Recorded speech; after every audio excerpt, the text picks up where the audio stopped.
Vladimir Lenin created the Soviet Union and started to take control of it after Tsar Nicholas II in 1917. Russian citizens began to lose faith in Tsar, and that is when Lenin stepped in and started to take over Russia. Lenin tried to moderate Russia because the economy was disrupted after the costly war. Lenin was slowly reaching the point of being one of the most well-known leaders. Lenin led one of the most well-known revolutions to happen to Russia, called the Russian Revolution. Lenin tried to carry out the work of Karl Marx and take over the Russian government. Lenin ended up taking over Russia and forced Russia to join the revolution. Vladimir Lenin led the Russian Revolution from 1917 to 1918 to help overcome the Russian oppression because the economy was very low, and today his legacy continues to impact Russia and its economy. During the Russian Revolution, Vladimir Lenin was one of the most well-known leaders. He created the Soviet Union, and he was the so-called leader of communism. During the Russian Revolution, Lenin did a numerous amount of things. The revolution started in 1905, that started under the conditions of the machine industry period of capitalism and struggles that Russia was facing. Lenin was the organizer of the Russian Communist Party. The formation of the Proletarian Party took place under special conditions. Lenin's ideas were to separate the people, almost like separating the sheep from the goats.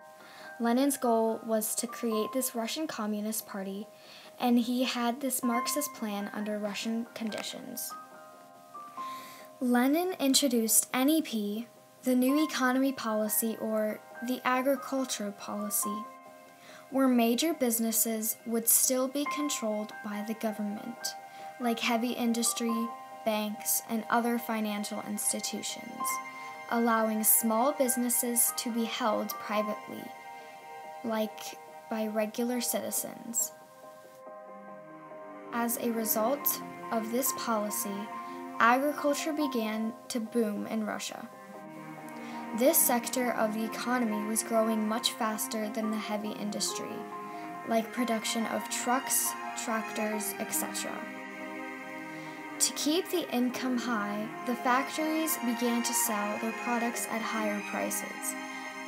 Due to the rising cost of manufactured goods, peasants had to produce much more wheat to purchase these consumer goods, which led to an increase in supply and thus a fall in the price of these agricultural products. This fall in prices of agricultural goods and sharp rise in prices of industrial products was known as the scissor crisis. Peasants began withholding their surpluses to wait for higher prices or sold them to middlemen, who then sold them at higher prices, which was opposed by many members of the Communist Party, who considered it an exploitation of urban consumers. To combat the price of consumer goods, the state took measures to decrease inflation and enact reforms on the internal practices of the factories. The government also fixed prices in an attempt to halt the scissor effect. When the Russian Revolution was finished, Russia dropped out of World War I. Russian society and economy was stabilized. Sadly, the emperor of all of Russia and his family were murdered. Due to Russia's economy, things began to change in many ways. Stalin murdering his countrymen and Nazi Germany with Hitler, which caused World War II. The Russian Revolution changed the entire world, most of it for the worst. NEP was a needed measure after the devastation of World War I, Great Soviet Revolution, and the Russian Civil War. NEP was introduced in 1917. It was reformed in 1924 after Lenin's death and fully ended in 1928 with the introduction of collectivization by Stalin. This is when people see devastating effects. Hunger for many years. People working on farms and growing up on farms said they had to use tree bark to make bread. They ate frogs and bugs to stay alive because everything was taken away by the government. And if they didn't want to give it up, government police would kill them on the spot, calling them a traitor.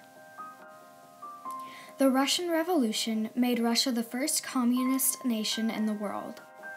The Bolshevik government started to spread communism throughout the whole world.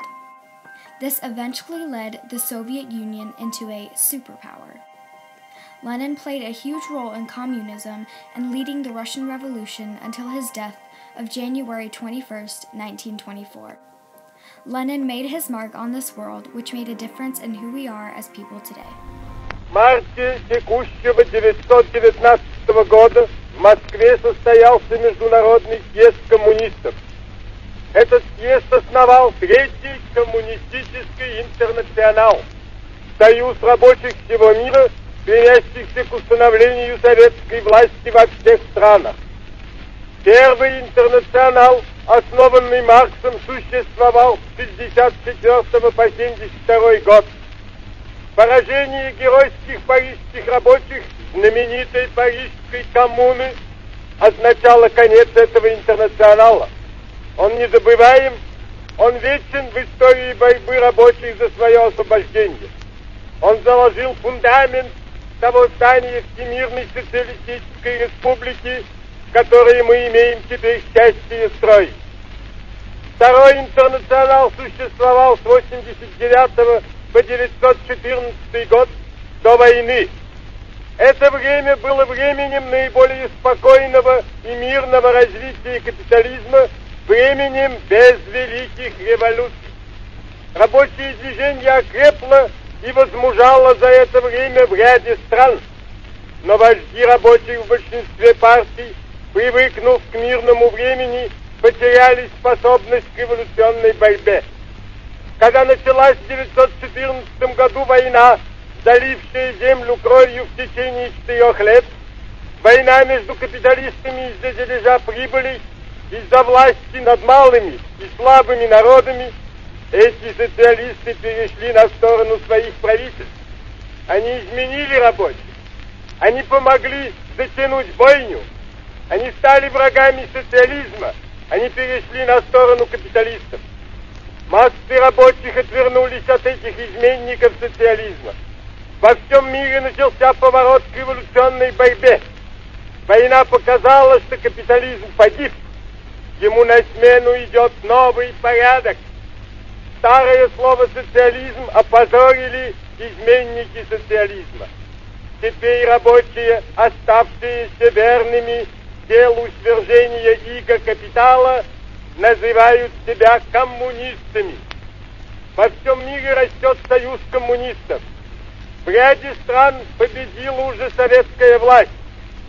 Еще недолго, и мы увидим победу коммунизма во всем мире, мы увидим основание Всемирной Федеративной Республики Советов.